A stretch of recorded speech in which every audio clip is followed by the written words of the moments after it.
Hey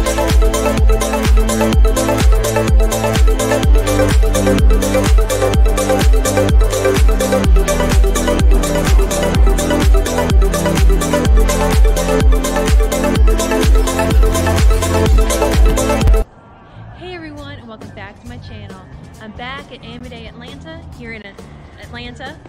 And if you want to see the videos where I've been here before, click up above. If you want to see how it's changed over the years, because I've been coming here for a while now. I think this is my 3rd or 4th year. I'm not sure how long I've been doing this. But just like every year before, it is $5 to get in, or you can trade in 5 things of manga and get $5 off your ticket. So like if you have 1 manga, then you can trade off for $1 off, things like that. I didn't have time to go through all my manga to get some out, so I'm paying $5 this time, but last year I was free because I traded in 5 things of manga. So like every year, I got super lost finding the place, so I'm a little late, but oh well. It took 3 convention staff and 1 security guard, and then climbing through construction scaffolding for me to get here, because there's like no signs anywhere, and this area is huge because there's a hockey game going on over there, and then there's a nutcracker play going on behind me.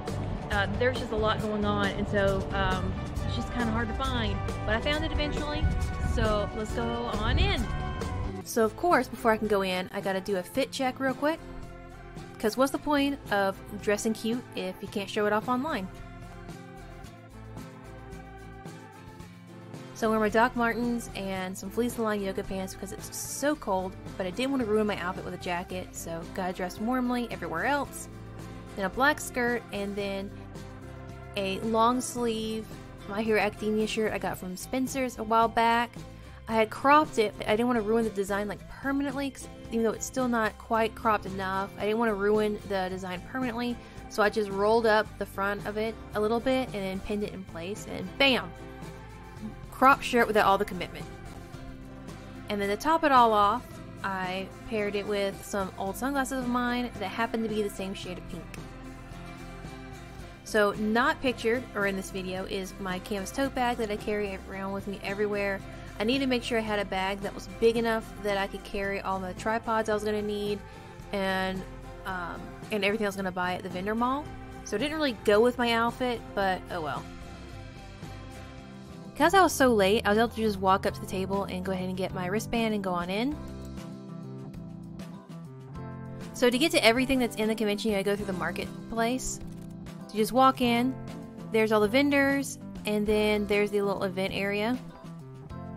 Here's the little calendar of all the events. I missed most of it because I didn't get there till like 3-ish. I think this is where they had the cosplay contest as well, because they had a pretty big cosplay contest this year. Or at least it seemed big from all the costumes I saw walking around and people signing up and everything like that. So it definitely seemed like that was picked up from last year. Like, I don't remember there being that many cosplayers last year. And then to the vendor mall area. So this con was like 90% vendors and then 10% everything else. So there was a lot of vendors to explore and look at and just kind of like window shop. So a lot of these vendors I actually recognized from previous years here, or from other cons in the area like MomoCon, DragonCon, and a few of the comic book ones I've been to. So there's a bunch of other stuff here other than just anime stuff and manga and things like that. So our local mall actually has several like anime shops and stuff that has like anime figurines and other anime merch and stuff. So whenever I go to these things, I'm really more focusing on things that I can't find in my local anime shop or stores and things, artists and stuff like that.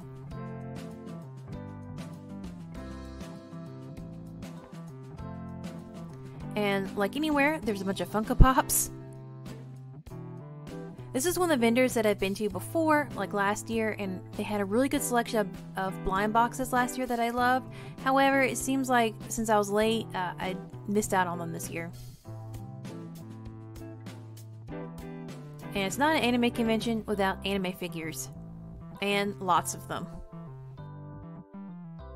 So our mall actually has like a little coin machine where you can get little anime things instead of like, and it looks like this vendor just got a bunch of them and marked them up. This is another vendor that I remembered from last year. so I made sure to check out their booth. And of course, I found one of the figures I was looking for there and bought it. For some reason, there seemed to be a lot of Squishmallows here this year. And I just couldn't resist getting some Pokemon cards, so I got these Trick or Trade cards, which I've never heard of before.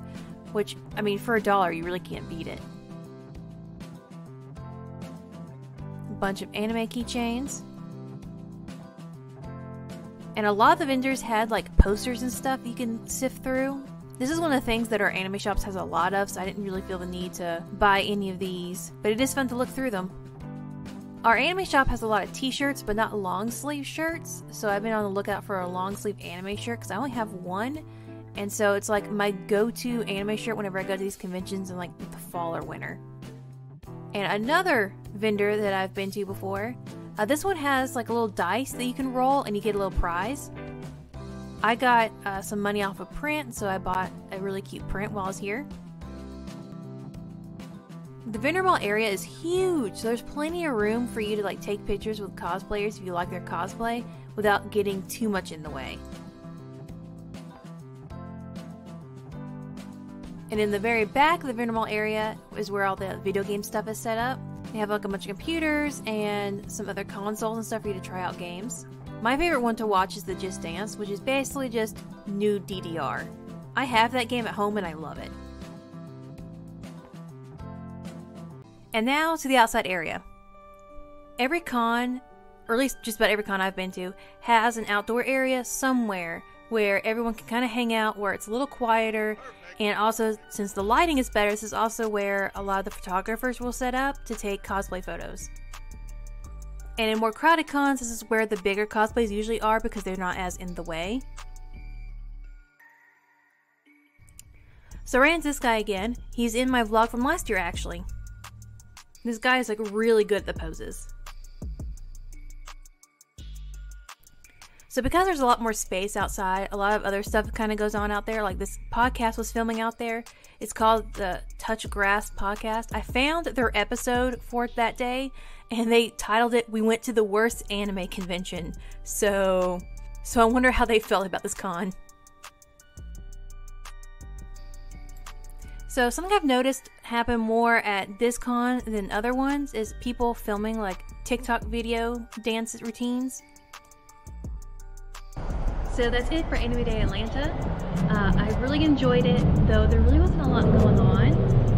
Right now though, I am starving because I hadn't eaten yet today because I woke up late and everything. So I'm waiting for my husband to get back here, and then we're gonna go and get something to eat, and then I'll show you everything I got. This is the only little figure that I bought today. It's a little Nezuko sleeping. I have a little setup on my desk. Those like Jigglypuff is singing a bunch of figures asleep, and I thought this would look really cute over there, so I had to have it. I've been looking everywhere for one of these actually, so I was really excited when I saw it.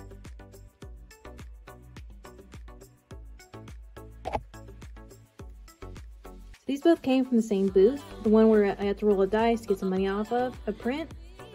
You had to buy one thing first before you could roll the dice, which is what I got here. I got this from the dollar bin, and I got $5 off this print here.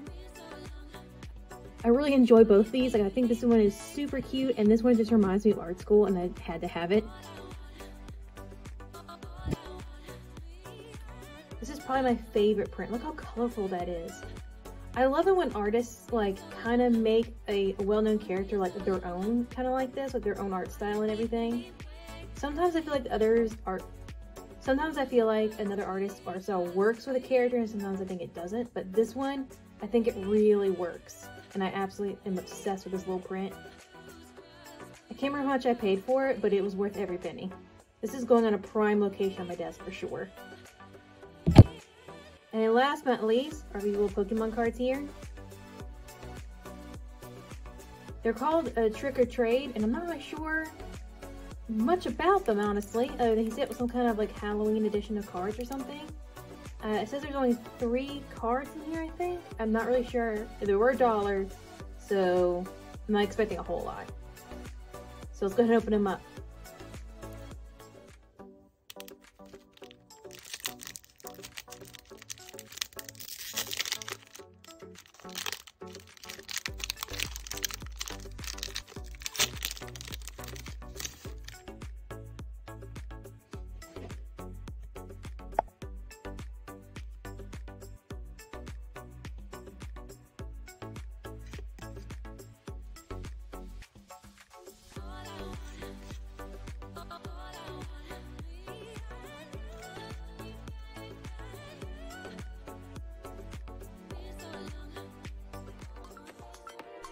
So that's the end of my video. I hope you enjoyed it, and if you did, please like and comment. If you want to see more like it, please hit that subscribe button.